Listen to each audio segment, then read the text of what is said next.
আপনি জামাত করতে পারেন, আপত্তি নাই। আমরা দেখেছি গতকাল যখন ঢাকায় আগুনে পুড়ছে তখন সেখানে আওয়ামী লীগ আসছে আলু পোড়া দিয়ে খেতে। আপনি বিএনপি করেন, আমার সমস্যা নাই, জামাত করেন, সমস্যা নাই, কিন্তু আওয়ামী লীগের সাথে সখ্যতাকে আমরা মেনে নেব না। ফেসিবাদ বিরোধী প্রত্যেকটা রাজনৈতিক দলকে আহ্বান জানাতে চাই, এই কুমিল্লাতে বিএনপিকে নির্যাতন নিপীড়ন করা হয়েছে, জামাতকে নির্যাতন নিপীড়ন করা হয়েছে। আমরা আপনাদের কাছে আহ্বান জানাবো, কুমিল্লার স্বার্থে, বাংলাদেশের স্বার্থে আমাদেরকে সবাইকে ঐক্যবদ্ধ থাকতে হবে।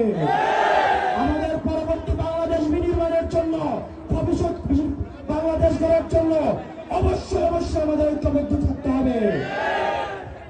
প্রিয় মা বোনেরা, কোনোভাবে যদি আওয়ামী লীগ ফিরে আসে আপনার 4 কোটি সন্তানকে বাঁচতে দেওয়া হবে না। প্রিয় দাড়ি টুপিওয়ালা ভাইয়েরা, ইসলাম প্রিয় ভাইয়েরা, সনাতন ধর্মের ভাইয়েরা, আওয়ামী লীগের সময় আমরা দেখেছি পরিকল্পিতভাবে মন্দিরে কোরআন দিয়ে সাম্প্রদায়িক সম্প্রীতির যে আমাদের সম্পর্ক রয়েছে সেগুলোকে বিনষ্ট করা হয়েছে। কুমিল্লা তার এগুলো হতে দেওয়া হবে না।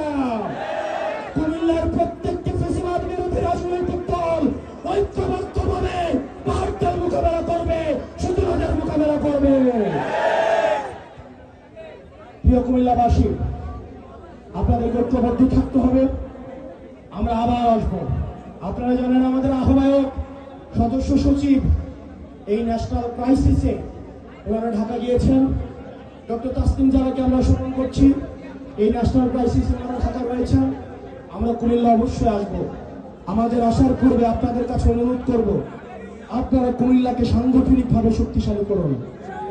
আপনারা উপজেলায়, আপনারা ইউনিয়নে, ওয়ার্ডে আপনারা সাংগঠনিকভাবে সুসংহত হন এবং আমরা একটা গণতান্ত্রিক উত্তরণের জন্য আমাদের সাংগঠনিকভাবে প্রস্তুতি নিতে হবে।